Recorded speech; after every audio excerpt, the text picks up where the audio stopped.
Мага майлуу тамактар жагат. Майлуу тамактар? Ооба. 6 мектеп алмаштырган. Мен ойлойм, бул жөн эле сан деп. Өзүм 4-5ке окугам. Корейский жанагындай дорама, кей-попту көрбөйм. Андан алысыраакмын. Зрениямды бузуп алам деп аябай корком. Мен ойлойм, ар бир кыз атасына жакын деп. Ошондуктан атамдай болгум келет. Ушат апам. Үйдү жыйнасак, идиши жубасак, Кадыров майы, атамдын майы болот. Эң маанилүү акча эмес, сапат деп ойлойм. Саламатсыздарбы? Биздин клиникага көп бейтаптар коронканы алмаштыруу же коронканы коюу боюнча кайрылат. Коронка кайсыл учурда коюлат? Кариес оорусу татаалдашып кеткенде, пломбага койгонго мүмкүнчүлүк жок болгондо коронка коюлат. Коронканын көп түрлөрү болот. Кененирээк маалымат алыш үчүн биздин клиникага консультацияга кайрылсаңыздар болот. Салам достор, аты жөнүм Назира Бердиголова. Биздин YouTube каналыбызга кош келипсиздер. Биздин YouTube каналдан кызыктуу маектер, дамдуу тамактын рецепттери жана абдан сиздерге мотивация берчү видеолор бардыгы биздин расмий YouTube каналда. Баса, биздин каналга сөзсүз түрдө подписка бөлүмүнө кирип, подписканы басып коюңуздар, бизге катталып болуңуздар, анткени жаңы видеолорду сөзсүз түрдө сиздер көрүшүңүздөр керек. Кайсы бир комментарийде бизден бир айым суранды эле: Назира, YouTube каналыңыздарга Алтынай Батайарованы чакыргылачы. Ай, тамак жасаган билет экенби? Бир маек алыңызчы, маегиңиздер өзгөчө болот дегенден улам биз дам программасына Алтынай Батайарованы чакырдык. Алтынай, кутман. Кандайсыз? Көргөнүмө кубанычтамын. Мен дагы чоң рахмат. Орозоңуз кабыл болсун. Бирге болсун, чоң рахмат. Замандаштар менен учурашып алыңыз. Баарыңыздарга чоң салам. Кармаган орозуңуздар кабыл болсун. Жакшы, биздин программаны көрүп келесизби Алтынай? Ооба. Бүгүн бизге эмнени жасап берейин деп чечтиңиз? Бүгүн оңой печенье жасайбыз. Таттуу жана диетический деп ойлойм. Абдан жакшы. Ал үчүн бизге эмнелер керек? Un, сахар, май, жумуртка, разрыхлитель. Болгону 3 эле азык керек экен, э? Жакшы, анда келиңиздер, баштайлы анда. Замандаштар, мына көрүңүздөр, un, сливочный май, разрыхлитель керек экен, шекер керек экен, мына бат эле жасалчу печеньени Кудай буйрса биз сиздерге жасап беребиз. Кандай жүрөсүз өзүңүз? Жакшы, рахмат. Акырындан сынактан кийин азыр өзүмө келип жатам. Келип жатасыз.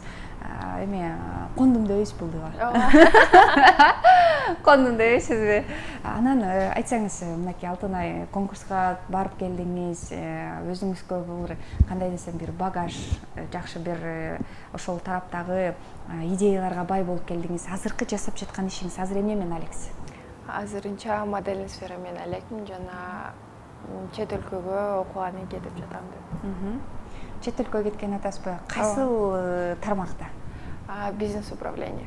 Бизнес управление. Өзүңүз окуп жаткан окуу жайдан эле? Жок, азыр дизайнерге окуйм, бирок профессиямды өзгөртөм. Өзгөртүүнү чечтиңиз. Жакшы. Анан айтсаңыз, азыркы учурда мынакей жаштар Кыргызстанды таштап кетип атканы сизди өкүндүргөн жокпу? Бул жакта эле окуп берсеңиз кандай болот эле? Мен ойлойм, шарт бар болсо, албетте чет өлкөгө барып, кандай эл бар экен, кандай башка өлкөлөр экен деп кругозорду кичине чоңойтсо болот деп ойлойм. Бияка кайра кайтып келесизби? Ооба. Азыр унга майды салып тура берейин. Бизге жумуртканын сарысын чагып берейин. Анан өзүңүз үйдө тамак жасайсызбы Алтынай?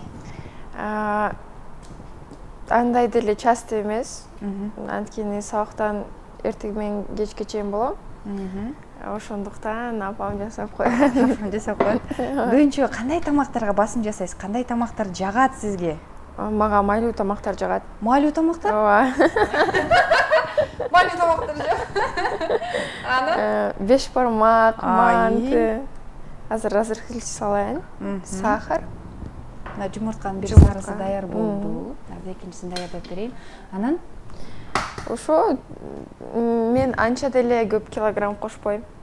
Организм. Канча тамак жесеңиз деле салмак кошпойсуз, Көбүнчө манты, мынакей манты, лагман дейт, бешбармак дейт. Жакшы. Өзүңүз негизи мындай бош болгон учурларда бөбөктөрүңүзгө апаңызды сүйүндүрүп бир нерсе жасап каласызбы? Ооба. Не жасап бересиз? Ар кандай болот. Салатпы же жакшы паста. Пастабы? Ооба. бардыгы эле камыр тамак экен. Табастан болбойсузбу? Жок, аштан болом. Аштан болосузбу? Оштун кайсы жеринен болосуз? Ноокаттан, Көкжардан. Айылда чоңойдуңузбу? Өзүңүз же шаарда төрөлүп, шаарда эле чоңоюп калдыңызбы? Жок, шаарда төрөлгөм. Бирок туугандарым айылга барып турабыз. Ар жыл жайында, кышында. Балалыгыңыз кайсыл жакта өттү? Кайсы райондо өттү? Кайсы чаң көчөдө өттү дегендей? Биз мурун, 10 жыл мурун азыркы үйдүн жанында эле жашаганбыз. Балалыгым ошол жерде өттү. Кайсы район?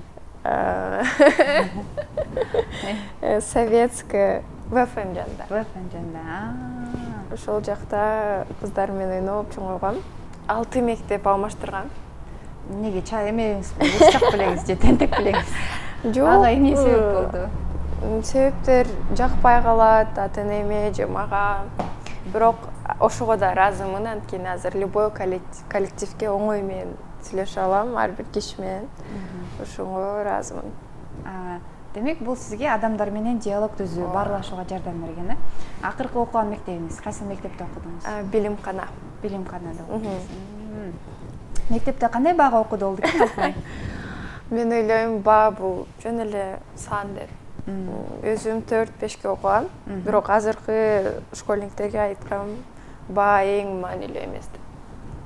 Эмне маанилүү окууда мына? Сиздин көнчө фанатаңыз мектеп окуучулары, студенттер дегендей окууда эмне маанилүү Алтынай? Мен ойлойм, акыл алуу эң маанилүү деп. Анткени баа бул жөн эле кандай десем, немеге коюп коет, андан кийин болду. Негизи билим алыш керек, Ооба. Кайсы сабак сизге көнчө жагат эле Алтынай? Мага математика жагат. Анткени чоң тайнем математика мугалими болчу. Ошондон кийин математиканы жакшы көрөм. Ар дайым жардам берип турат. Математиканы жакшы көрөсүзбү? Кайсы тилдерге кызыгасыз? Барбы? Мисалы үчүн азыркы жаштар корей тилин жакшы көрүшөт, Корей тилинде үйрөнгүсү келет, корей сериалдарын көрүшөт. Корей улутундагы жаштар, өспүрүмдөр оверсайз деп чоң кийимдерди кийген жакшы көрүп, мисалы үчүн мага окшопчу. Кайсыл тил жагат көбүнчө? Мен корейский жанагындай дорама, кей-попту көрбөйм, андан алысыраакмын. Азырынча казак тилин билем кичине, түркчө билем, англисче, кыргызча, орусча. Азаматсыз. Демек, тилдерге басым жасай турбайсызбы? Мектепте эле ушундай белеңиз? Мындай активдүү катышып, бир конкурстарга? Жок, мектепте активдүү эмес болчумун. Жөн гана Кыргызстанда сынактарда, сулук сынактарда активдүүмүн. Андай деле социальный инстаграмда билсеңиз керек, анча деле активдүү эмесмин. Мектепте жанагындай, мисалы үчүн, акыркы коңгуроо дейли же болбосо мектепте деген күз майрамын белгилешет, жаңы жыл белгилешет, ошондой конкурстарга дейм, ошондой иш-чараларга катышпайсызбы? Эмнеден улам, сиз ушу сулук конкурсту таңдап калдыңыз. Сизге бир нерсе түрткү болду? Апам түрткү болду. 5 жашымда модельный сферага жаздырып, модельный агентство. Ошондон кийин сүйүп калганмын. Биздин камырыбыз даяр болду. Азыр камырга 10 грамм мак кошобуз. Жакшы, Алтынай. Анан азыркы учурда мынакей жаштар электрондук китепти окушат. Сиз кандай китеп окуйсуз? Кагаз китеп, жөнөкөй китеп, анткени зрениямды бузуп алам деп аябай корком. Ошондуктан мындай китеп удобныйраак мага. Акыркы жолу кандай китеп сатып алдыңыз? Жана азыр окуп жаткан китебиңиздин атын айтыңызчы, кайсы китеп үстүндө иштеп, окуп дегендей? Мен бизнес тармакта гана китеп окуйм, ошону атам үйрөткөн. Мелодрама, жанрларды окуй албайм. Ошондуктан бизнес тарабында «Самый богатый человек в Вавилоне» деген китеп акыркы китебим болду. Кичинекей болсо дагы мындай жашоого советтери берилген абдан жакшы китеп экен. Атамдап калбадыңызбы? Атаңызды сүрөттөсөңүз, атаңыз кандай киши? Аябай сабырдуу, жөнөкөй, адамгерчиликтүү, ар бир адамды мындай обижать эткени коркчу. Мен атамдан адамгерчиликтүү кандай десем, пример алам. Анткени жөнөкөй болчу, баары айтышат, атаңдай бол деп, аябай жакшы киши эле деп. Ошондуктан атамдай болгум келет. Сен кенжесисиз да, туура? Сизден кийин бөбөктөрүңүз бар. Атаңызга жакын белеңизчи, апаңызга болду? Мен ойлойм, ар бир кыз атасына жакын деп. Сагындыңызбы атаңызды? Ооба. Бирок мен ойлойм, атам ар дайым жанымда деп. Атамдын колдоосун сезем. Ошондуктан Мындай акыл насаат сөздөр эсиңиздеби? Алтынай, ушундай бол, кызым. Орозо, акыркы орозодо үчөөбүз сухурда, ифтарда отурчук. Камырыбыз даяр болду окшойт. Ошол убакта мындай кызым, өзүңө ишен, жашооңо күлсөң, жашоо дагы сага абдан күлөт деп, нервиңди коротпо, сабырдуу бол, жакшы адамдар сени мындай колдоп турсун деп айтчу. Мен ойлойм, азыр атам сыймыктанат деп. Сиз менен? Ооба. Эми биздин печеньябыздын камырда даяр болуп калды. Мынакей бир көрсөтүп коёбу эле, экранга караңыздарчы, кандай сонун мак кошулган печеньябыз дамдуу болот деген ойдобуз. Азыр жайып формачкаларга салабыз. Сиздин модага болгон кызыгууңуз мынакей ийгиликтерди алып келди да. Демек, ар бир адам өзүнүн жакшы көргөн иши менен алектениш керек. Модадан тышкары эмнеге кызыгасыз, Алтынай? Конный спорт аябай жагат. Азыр убактым болгондон кийин кайра конный спортко алектенип баштайм. Демек, атка мингенди жакшы көрөсүз. Ооба. Каяктан үйрөндүңүз эле атка мингенди? Жөн эле мындай бизде ат тебүү жерлер бар го, ошол жерден эле. Мындай мен ойлойм, мындай аттын бир душасы кичине башкачараак, айтат го, ат любой ооруну айыктыра алат деп. Ошого ишенем. Жаныбарлардан кайсы жаныбар жагат? Ат. Мышыктардан аябай корком, иттерден аябай корком. Билбейм эмнегедир, бирок ат жан дүйнөмө жакын жаныбар. Андай кыргыздарда бар го, элчилеп, тай берип, ат берип дегендей, андай жок. Жок. Анда бир элчилеп ат берели, бир конкурска барып келгенсиз. Ийгилик чарасы деп дегендей. Жок, бирок ойлойм, бир күнү ат белекке берет деп. Канча бир туугансыз, Алтынай? 5 бир тууганмын. Чоң эжем бар, байкем, анан мен, сиңдим, иним. 5 бир туугансыздар. Ооба.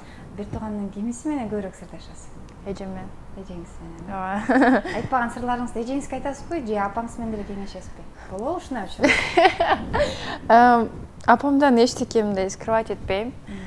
Досторум менен сүйлөшсөм баарын билет, советтер айтып турат. Эжем билгенин апам баары эле билет. Жанагы эжеңизден азыр бөбөгү бар эмеспи? Ооба. Сиздин тууганыңыз. Көп ошол социалдык барактарыңызга чыгарып каласыз да, ошол бөбөгүңүздү аябай жакшы көрөт окшойсуз. Ооба, мен биринчи балам дейм. Биринчи балам. Аябай мындай жакындай жакшы көрөм. Таттуу, э? Ооба. Үйүңүздөргө бат-баттан келип турабы? Бир жумада 3-4 жолу келип турат. Эжеңиз кайсыл кесиптин ээси? Эжем медик, стоматолог, азыр хирургияга окуп жатат. Жакшы. Байкеңизчи кайсыл иш менен алектенет, кайсыл жактан билим алып жатат? Байкем Москвада окуйт, бизнес управление тармагында окуп жайда. Ал агаңыз дагы бизнес тармагында турбайбы, э? Ооба, бизнес тармагында. Сиз бизнес тармагынасыз, агаңыз да бизнес тармагына окуп жаткан. Сиздердин үй бүлөңүздөр деги эле бизнеске жакын окшойт, э? Ата-энеңиз эмне менен алектенет, Алтынай? Сыр болбосо. Чынын айтсам, бизнесмен жөн эле предпринимательдер. Кайсы тармакта Кадыров майы, атамдын майы болот. Ошону азыр мага ошо менен элек. Кадыров май деп калып атыңызбы? Биздин телекөрүүчүлөргө сыр болбосо керек, замандаштар, биздин программабыздын башкы өтүнчүсү Кадыров мынакей майы сливочный май мындайча айтканда кандай азыктардан жасалат Алтынай? Эч кандай кошулмасы жок, Мен атама мындай аябай мындай ден соолук маанилүү болчу. Ошондуктан үйдө ар бир мындай иногда нерв болот, иногда урушуп калган угуп калчумун. Мындай ишине бүт жайын дүйнөсүн берген адам болчу. Эң маанилүү акча эмес, сапат деп ойлойм. Ошондуктан Кадыров майы мындай кошулмасы жок деп 100% айта алам. Ооба, замандаштар, биздин ушул кереметтүү, берметтүү Үсүкул жергесинен чыгат Кадыров майы. Азыр бардык кондитерлер ушул Кадыров майын пайдаланышат. Биз дагы үй бүлөбүз менен жейбиз, чынында эле эч кандай кошулмасы жок. Алтынай, апам деп калбадыңызбы? Апаңыз кайсыл жактын кызы? Апаңыз кандай айым? Апам Көлдүн кызы, бирок Ош шаарында окуган. Апам атам менен аябай окшош. Мындай сабырдуу. Мен апамдай эне болгум келет. Анткени баарында жетишет. Иштегени дагы, балдар менен убакыт өткөзгөнү дагы. Анан көбүнчөсү айтып калат, апаң аябай жакшы киши деп. Ошондуктан мындай жумушта башкача, биз үйдө башкача. Бирок мындай аябай жакшы адам деп ойлойм. Урушпайбы? Урушчу кан күндөр эсиңизде? Мындай балким бир эки алып келген күндөр же балким тилин албаган күндөр, тентектик кылган учурларда балким балалыкта болот дейм, ар кандай. Ооба. Урушат апам. Үйдө жыйнасак, идиши жуасак. Демек тартипти катуу кармай турбайбы? Ооба, катуу эле. Айтат, көөгө барганда мен уят кылбашыңар керек, ошон үчүн мен силерди жакшылап даярдайм. Көөгө тийгенде дей. Көөгө тийүү боюнча жигитиңиз барбы? Жок. Эмнеге? Жок, азырынча эрте деп ойлойм. Эрте. Аз канча жаштасыз? 18десиз? Ооба, 18ге чыктым. Негизи сизге кандай жигиттер жагат? Мындай сабырдуу, эң маанилүү мындай жигит болуш керек деп ойлойм. Мени сыйлаган, ата-энемди сыйлаган, мен сферамды сыйлаган, анткени көбүнчөсү түшүнбөйт. Урматтаган, адамгерчиликтүү, анан эң маанилүүсү жөнөкөй адам болсун деп кыялданам. Сиз үчүн мен байкадым, адамдагы сапаттардын бири жөнөкөйлүктү көбүрөөк баалайт экенсиз, адамда жөнөкөйлүктү. Спорт менен мас чыгарсызбы? Абдан сонун печеньелер чыгып атат эле. Өзүмө да жагып кетип атат. Формачкалар менен сонун болуп. Жүрөк формасында кылып атат. Жүрөк формасында. Ооба, спорт менен алектенем. Спорт залга жумада 3 жолу барам. Бирок азырынча сынактан келгенден кийин бар элекмин. Азыр эс алдым дейсизби? Ошол сынактан эмне ала алдыңыз, Алтынай? 100 кыз, аябай сулуу, акылдуу, ар кандай темаларды өзүмө мындай жаңы темаларды алып алдым. Анан мындай Кыргызстанга келип, башка темаларды көтөргүм келди. Анткени мен ойлойм, Мисс Кыргызстан бул жөн эле сулуу кыз эмес деп. Мисс Кыргызстан бул кыздарга жардам берет, кыздарга совет берет деп. Бирок мен Мисс Кыргызстан 17 жашымда болгом. Ал убакта 16 кичинекей болчумун деп, бирок азыр Мисс Кыргызстан 2021-жылы деп өз иштеримди баштайм. Сулуулук сынагына даярданып, быйыл катышам деген кыздарга кандай кеңеш берет элеңиз? Сынак бул сабыр экен, алгач сабыр керек экен. Сабыр, анан сынак бул жөн эле сахнага чыгып, 1-2 басып коюш эмес. Биринчи акыл эстүү болуш керек. 100 кыздын арасынан бир нерсе мындай выделять этип туруш керек. Даярдык мындай көп күч кубат талап кылат. Ошондуктан мындай моралдык жактан даяр болуш керек. Моралдуу жактан аябай даяр болуш керек деп ойлойм.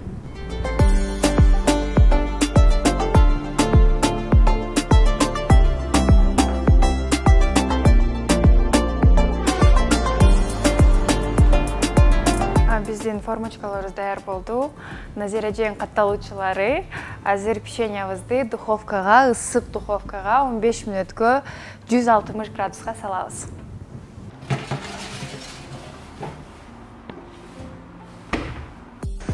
Саламатсыздарбы? Мен Жумакеева Жанара Жумакеевна медцентр KG клиникасында лор дарыгери болуп эмгектенем. Сиздерге тарсылдактын жарылуусу жөнүндө айтып бергим келип турат. Тарсылдак кайсы учурда жарылат? Кулакка травма алганда, өнөкөт кулактан ириң акканда жана кулакты убагында дарылабаганда тарсылдак жарылышы мүмкүн. Эгерде сиздин кулагыңыздын угушу начар болсо, бизге кайрылсаңыздар болот. Биздин клиникада кулак угууну жакшыртуу боюнча баардык операциялар жасалат. Замандаштар, көрсөтүүбүздү улантабыз. Кайсы бир биздин катталуучубуздун суроосун биз сөзүн эки кылбастан дам программасынын Алтынай Батаярованы чакырдык. Алтынай бизге дамдуу жана бат жасалчу печеньясын рецепт менен бөлүштү. Азыр мынакей чай жасап берейин сиздерге деп калды. Чайыңыз жөнүндө айтсаңыз, Алтынай. Биз билгендей имбир иммунитетти аябай көтөрөт. Ошондуктан бул чай иммунитетти көтөрөт. Орозонун убагында көбүнчө залсыз болуп калабыз. Ошондуктан иммунитетти көтөрүш керек деп ойлойм. Чай жасайлы деп чечтик, э? Алтынай, эми мындай суроо. Сизди эмне өкүндүрөт? Эмне маанайыңызды түшүндүрүп, мындай түшүрөт? Эмнени көбүнчө ойлоп каласыз? Адамдардагы көбүнчө баалаган сапаттарыңыз? Сурооңуз аябай жакшы болду. Мен ойлойм, азыр 21-кылым көбүнчөсү мындай адамгерчиликтин сапатын унутуп калган деп ойлойм. Мага адамдар калп айтканда жүрөгүмө катуу тигет. Орусча айткандай, лучше горькая правда, чем сладкая ложь. Ошондуктан ойлойм, адамдар чындыкты айтса, Жакшы. Уважение көбүрөөк болот. Алдаган учурларыңыз болду беле? Жок, алдаган эмес, мындай кичине алдап койсом, мындай башкача мамиле кылып калам адамга. Жакын адамдын алдаганы оорураак тиет. Демек, жакын адамдардын сага кылган мамилеси чындап эле аябай кандай оор тиет, э? Ооба. Досторго болгон мамилеңиз канча? Подружкаңыз бар? Мынтип коет го, жана малың бар да бар дос, малың жокто кайда дос дейт го. Алтынай Батаярова болгонго чейин канча штук досуңуз бар эле? Азыр курбум жок. Мен ойлойм, биринчи убакта мен курбуларыма айтам, биринчи орунда силер курбум эмессиңер, эжемсиңер деп. Анткени мен ойлойм, мага сиңдисиндей мамиле кылса, бул жакшыраак жана көбүрөөк сакталат деп ойлойм. Мамиле? Ооба. Ошондуктан азыр эжемдер көп. Эжеңиз курбуңуз, кеңешчиңиз. Ооба. Универсальный дебейсизби? Кантип саласыз, Алтынай? Того чыгып кетип калам. Телефондорду өчүрүп, воскресенье. Көп айтышат, мама жатышат. Телефон албайт, каякта жүрөт. Сизди жогото алсак, мамаңызга чалыш керек. Жок, мама жалпы эле жиди келет. Демек, тоонун кызы турбайсызбы? Ооба. Того барып, бир жумага пландарымды жазып келе алам. Дем алып, ошондой дем алганды жакшы көрөм. Иш күнүңүздү демек планга түшүрө турбайсызбы? Бул жума ушуну жасашым керек деп. Жакшы, бул деген жанагы бир кандай десем, жакшы сапаттардын бири экен да, кагазга жазып алуу, өзүңдүн планың ошол менен кыймылдоо. Азаматсыз жакшы. Мынакей замандаштар, биздин чайыбыз дагы даяр болуп калды. Иммунитетти көтөргөн, өзгөчө ушул ооз ачкандан кийин чаңкап калабыз. Иш менен жүрөбүз, кечке орозо кармандыкта эле жата албайбыз да. Мына ошолордо чаңкап калган учурларда кечинде жакындарыңыз менен Алтынай айткандай, бир тоганча отуруп чай ичсеңиздер болот экен. Жыты аябай сонун. Жыты бир укмуш Алтынай. Алтынай деп аттыңызды баса ким койду эле, Алтынай? Таятам. Таятаңыз. Эмне Алтынай деп койду эле? Билбейт экенмин. Сураган жоксуз белеңиз? Жок, ошо таятам койгон.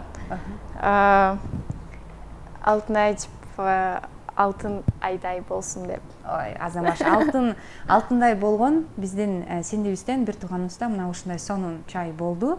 Азыр мынакей печеньябыз дагы бышып калды. Чогуу биргеликте печеньяны дагы, чайды дагы дамдап көрөбүз. Бизден эч кайда алыстабаңыздар, экранга тескерисинче жакыныраак олтуруңуздар. Биздин печеньябыз даяр болду. Назира эже киче коюп берейин. Рахмат. Келиңиздер замандаштар, чогуу Алтынай айым жасаган печеньядан даамдап көрөйлү. Учурдан пайдаланып сизге рахматымды айтамын. Ушул алтындай болгон убактыңызды бизге бөлүп келгениңизге. Мына орозо да кармап жаткан экенсиз. Орозоңуз кабыл болсун. Ойлогон ой максаттарыңыздарга жетиңиздер.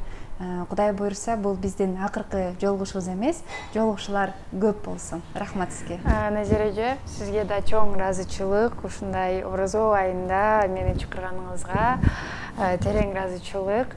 Баарыңыздарга биздин рецептибиз жакса, комментарий калтырып коюңуздарды суранам. Кармаган орозоңуздар кабыл болсун. Биздин рецептти Instagram баракчаңызга киргизип, отметка кылып койсоңуздар ыраазы болом. Замандаштар, Атыжан Назира Бердиголова, каналыбызга катталууну унутпаңыздар. Менимче бүгүнкү эфирибиз абдан жакшы болду. Алтынайды дагы ача алдык деп ойлоймун. Кызыктуу ойлор менен, маалымат менен бөлүштү дегендей. Үй бүлөңүз менен аман эсен болуңуз.